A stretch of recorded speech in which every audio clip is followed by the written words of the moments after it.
പിതാവിന്റെയും പുത്രന്റെയും പരിശുദ്ധാത്മാവിന്റെയും നാമത്തിൽ ആമേൻ. എന്റെ പ്രിയപ്പെട്ടവരെ, ഇന്ന് ജൂലൈ 11 തീയതി ശനിയാഴ്ച. അമ്മേ പരിശുദ്ധ അമ്മേ, അമ്മേ പരിശുദ്ധമേ, ദൈവമാതാവേ, കൃപാസനത്തിലൂടെ ഞങ്ങൾക്കും ഞങ്ങളുടെ ദേശത്തിനും അമ്മ മധ്യസ്ഥം തേടി തന്ന എല്ലാ അനുഗ്രഹങ്ങൾക്കും കൃപകൾക്കും ഞങ്ങളിപ്പോൾ ഹൃദയം നിറഞ്ഞ നന്ദി പറയുന്നു.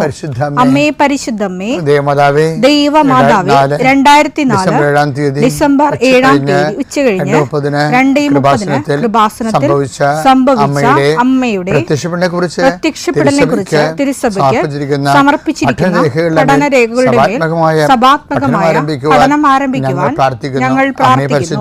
അമ്മേ പരിശുദ്ധമേ, ഭൂസ്വർലോകങ്ങളുടെ രാജ്ഞിയായ അങ്ങേയ്ക്ക് ഭൗമസംരക്ഷണത്തിനായി പ്രപഞ്ചപ്രകൃതിയെ തന്നെ തിരുസഭ പ്രതിഷ്ഠിക്കുവാൻ ഈ പ്രത്യക്ഷീകരണം വഴി ഇടയാക്കണമേ. പരിശുദ്ധമേ, ജപമാല മാതാവേ, സകല കൃപാസനം പ്രാർത്ഥനയോടും ചേർത്ത് ഞങ്ങളിപ്പോൾ പ്രാർത്ഥിക്കുന്ന ഈ കുടുംബത്തിന്റെ പ്രത്യേക നിയോഗം പറ മക്കളെ.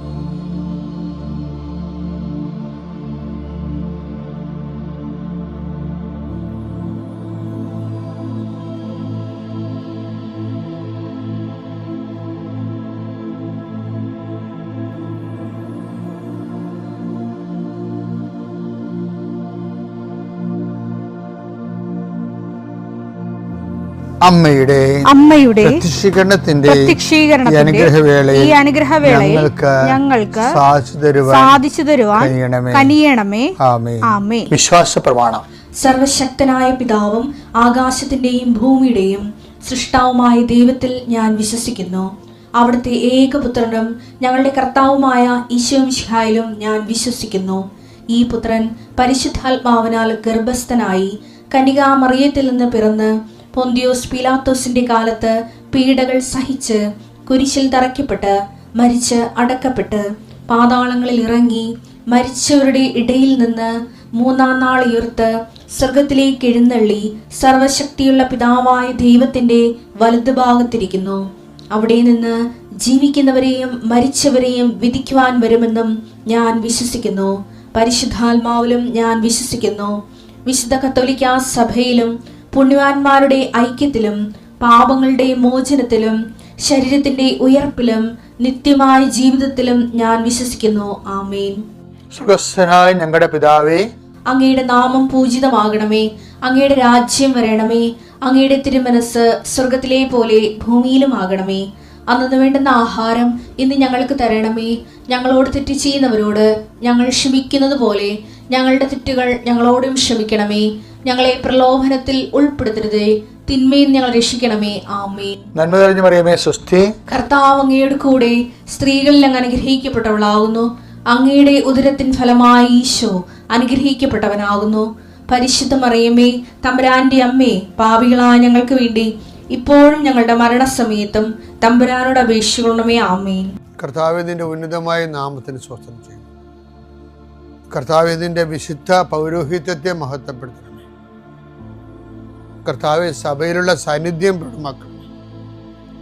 ഈശോയെ, ഈ ആഴ്ചയിലെ അങ്ങയുടെ കാരുണ്യം കണ്ണുനീരോടെ ആഗ്രഹിക്കുന്നുണ്ട്. ഈശോയെ, മുട്ടിന് താഴേക്ക്, കാൽമുട്ടിന് താഴേക്ക്, തുടയിലേക്ക് നീര് പൊങ്ങിക്കിടക്കണ കണ്ട് കർത്താവ്യത്തെ സ്പർശിക്കും. അവർക്ക് എഴുന്നേക്കാൻ പാടില്ല, ഇരിക്കണവര്. കർത്താവെ, അങ്ങനെയുള്ള എല്ലാവരും നീ സ്പർശിക്കണം. പ്രാർത്ഥിക്കണമെന്നും പ്രാർത്ഥിച്ചത് സുഖപ്പെട്ടിട്ട് ജോലി ചെയ്യണമെന്ന് ആഗ്രഹിക്കുന്ന എല്ലാവരെയും നീ സ്പർശിക്കണേ കർത്താവെ. കർത്താവെ, യാത്രയുള്ള മക്കളെ ഞാൻ ഏൽപ്പിച്ച് പ്രാർത്ഥിക്കുന്നു. കർത്താവെ, വിദേശത്തേക്ക് യാത്ര ചെയ്യുന്നവരും സ്വദേശത്തേക്ക് യാത്ര ചെയ്യുന്നവരും ജോലി സംബന്ധമായ യാത്ര ചെയ്യുന്നവർ യാത്ര മുടങ്ങിപ്പോരുണ്ട്. ഈശോയെ,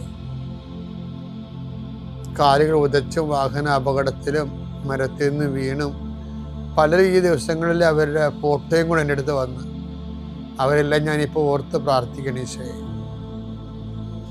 ഈശോ നിന്റെ തിരുമുറുമ്പാർന്ന വലതുകരം, ആണിപ്പടുതാർന്ന അത്ഭുതകരം കിടപ്പ് രോഗികളുടെ മേൽ നീ നീട്ടണമെന്ന് പ്രാർത്ഥിക്കുന്നു. അടിപ്പിണർ പോലെ വൈദാഘാതം പോലെ ദൈവിക ശക്തി അവരിലേക്ക് ആവഹിക്കണമേ എന്ന് പ്രാർത്ഥിക്കുന്നു.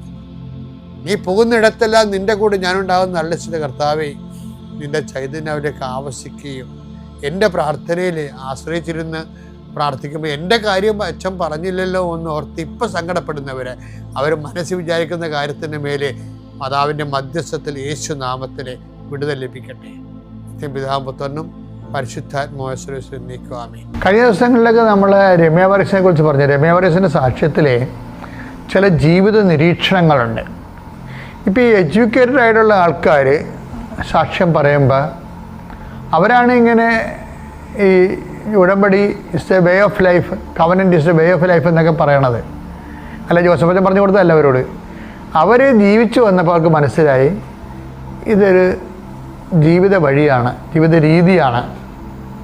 രമ്യ വർഗീസ് അങ്ങനെയല്ല പറയണത്. രമ്യ വർഗീസ് പറഞ്ഞത് ഉടമ്പടി നമ്മൾ തളർന്ന് വരുമ്പോൾ ചാരിക്കിടക്കാനുള്ള ഒരു ഇടമാണ് ഉടമ്പടിയെന്ന്. അതായത് സഹനങ്ങളിൽ തളരുമ്പോൾ ചാരിക്കിടക്കാനുള്ളൊരു ഇടമാണ്, ഒരാശ്വാസ ഇടമാണ് ഉടമ്പടി. അതെന്താ അവരങ്ങനെ പറയണമെന്ന് വെച്ച് കഴിഞ്ഞാൽ അവർ ഭർത്താവിൻ്റെ മരണത്തിന് ശേഷം ഓരോ വളർച്ചയ്ക്കും ആ വളർച്ചയ്ക്ക് മുമ്പ് നമ്മൾക്കിന്ന് പ്രെയർ ഡ്രോ ചെയ്യാൻ വേണ്ടി, പുണ്യങ്ങൾ പുരോഗമിക്കാൻ വേണ്ടി ദൈവം ചില പ്രോബ്ലംസ് നമുക്ക് തരും, പസിൽസ് തരും. അപ്പോൾ നമ്മളത് ചെയ്യണം. ഇപ്പോൾ രമ്യ വർഗീസിനെ സംബന്ധിച്ചിടത്തോളം, ഇപ്പോൾ രമ്യ വർഗീസ് ഭർത്താവ് മരിച്ചു കഴിയുമ്പോൾ ഭർത്താവിന് ഈശോട് പറയുമേ 3 കുഞ്ഞുങ്ങളുണ്ടല്ലേ, വളർത്തണമല്ല, എന്തെങ്കിലും മാർഗമുണ്ടോ?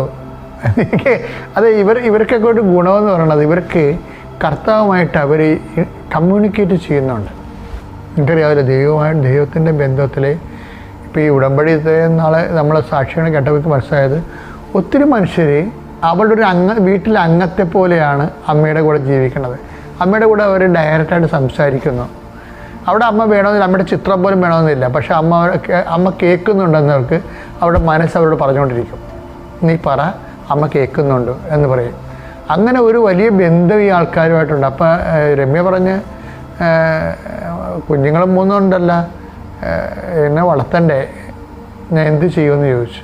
എന്നിട്ട് ഇപ്പോൾ പറഞ്ഞത് എൻ്റെ 2 PSC റാങ്കിലെ ലിസ്റ്റും ക്യാൻസലായിപ്പോയി, കിട്ടിയില്ല ജോലി എന്ന് പറയും. ഉടനെ അത് പറഞ്ഞതേ ഉള്ളൂ. പിറ്റേ ആഴ്ച വേറെ 2 ലിസ്റ്റ് കൊടുത്തു. ലിസ്റ്റ് കൊടുത്തപ്പോൾ അതിലെന്ന് പറയണത് ഇവളൊക്കെ പിക്കപ്പ് ചെയ്ത് അവൾ നല്ല ശമ്പളത്തിൽ ജോലിക്ക് കയറി. നമ്മളിങ്ങനെ ഭയങ്കരമായിട്ട് പറയണ സാധനങ്ങളൊക്കെ ചുമ്മാ ഇങ്ങനെ ഈസിയായിട്ട് ഇളക്കിയാണ്. അപ്പോൾ വേറെ രസമുണ്ട്, എനിക്ക് ഇഷ്ടപ്പെട്ടതെന്ന് വെച്ചാൽ പിന്നെ പറഞ്ഞ് ഈ ജോലിക്ക് പോകാൻ തുടങ്ങിയപ്പോഴാണല്ലോ സംഗതി കുഴപ്പത്തിലാണെന്ന് മനസ്സിലായത്. എന്ന് വെച്ചാൽ ഇപ്പം മാതാപിതാക്കന്മാരും വളരെ പ്രായമാണ്. പിന്നെ പിള്ളേർ 3 കിളന്തകളാണ്. അതിലൊന്ന് പിള്ളേർ സ്കൂളിലും പിന്നെ താഴത്തെ കുഞ്ഞു ക്ലാസ്സിലും പോണ പിള്ളേരാണ്. ഈ കക്ഷികൾ വീട്ടിൽ എന്തൊരു പരവേശമാണ് അമ്മമാർക്ക്. ഈ കക്ഷികൾ വീട്ടിൽ വരണ മുമ്പ് അമ്മമാർ വരണം. പക്ഷേ അമ്മയുടെ ജോലി എന്ന് പറഞ്ഞാൽ 90 കിലോമീറ്റർ അകലെയാണ്. അപ്പോൾ കയറിയ പാട്ടിൽ അതൊന്നും ട്രാൻസ്ഫർ ചെയ്യുന്ന 5 കൊല്ലത്തിനുള്ളിൽ പാടാണ്. അപ്പോൾ പ്രശ്നം അതൊന്നുമല്ല. ഈശോട് പറഞ്ഞു, ഈശോ ഞാൻ വന്ന് കയറുമ്പോൾ സന്ധ്യയാകും, പക്ഷേ അപ്പനും അമ്മയൊക്കെ ഇവിടെ സേഫ് ആകണ്ടേ. ഇത് നിലമ്പൂരാണ്, വനത്തിൻ്റെ അരികിലാണ്. വെള്ളപ്പൊക്കവും മഴയും പിന്നെ വന്യമൃഗങ്ങളുടെ ഉപദ്രവങ്ങളൊക്കെ ഉണ്ട്. ഇപ്പം എന്നെ ഒന്നും ഇവിടുന്ന് മാറ്റുക, ആൾക്കാരൊക്കെ ഉള്ള സ്ഥലത്തേക്ക് കൊണ്ടുപോകാമെന്ന് ചോദിച്ചു.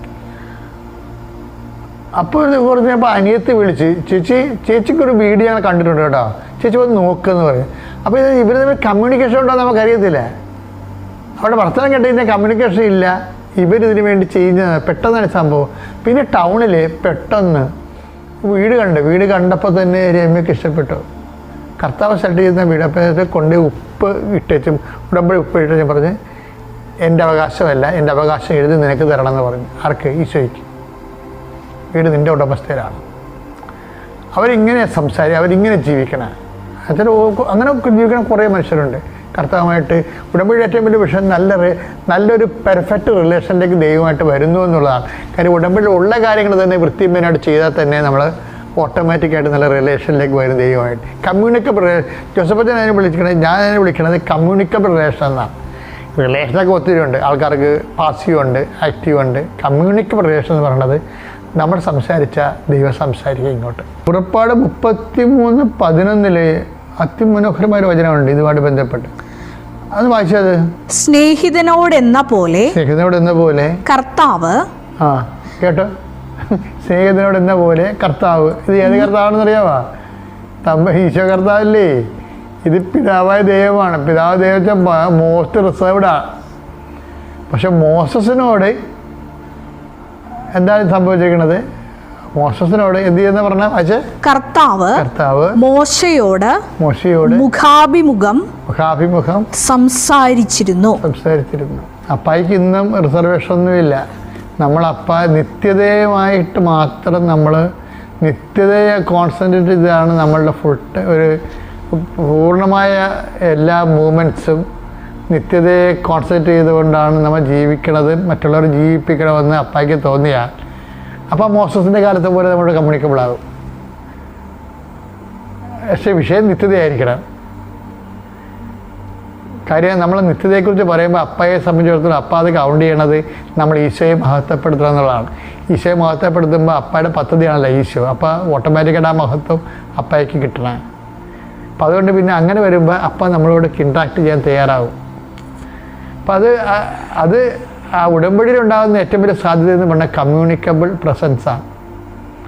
Communicative presence. ഇപ്പം കമ്മ്യൂണിക്കേറ്റീവ് ഇംഗ്ലീഷ് എന്നൊക്കെ നിങ്ങൾ പറഞ്ഞില്ല, അതുപോലെ കമ്മ്യൂണിക്കേറ്റീവ് പ്രസൻസ് ഉണ്ട്. അപ്പോഴും നമ്മളോട് കമ്മ്യൂണിക്കേറ്റ് ചെയ്യും. എന്നുവെച്ചാൽ നമ്മൾ എന്ത് പറയുന്ന അളവിലും തൂക്കത്തിലും സഡൻ ആക്ഷൻ ഉണ്ട്.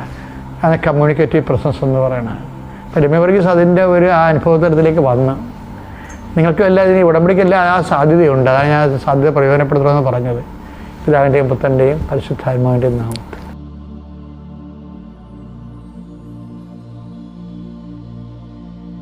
അത്യപൂർവ ദൈവാനുഭവങ്ങൾ ഇനി നിങ്ങൾക്കും സ്വന്തം. ഈ യൂട്യൂബ് ചാനൽ ഇതുവരെ സബ്സ്ക്രൈബ് ചെയ്തിട്ടില്ലെങ്കിൽ ഇപ്പോൾ തന്നെ സബ്സ്ക്രൈബ് ചെയ്യുക. ഈ വീഡിയോ ഇപ്പോൾ തന്നെ നിങ്ങളുടെ സുഹൃത്തുക്കൾക്ക് ഷെയർ ചെയ്തുകൊണ്ട്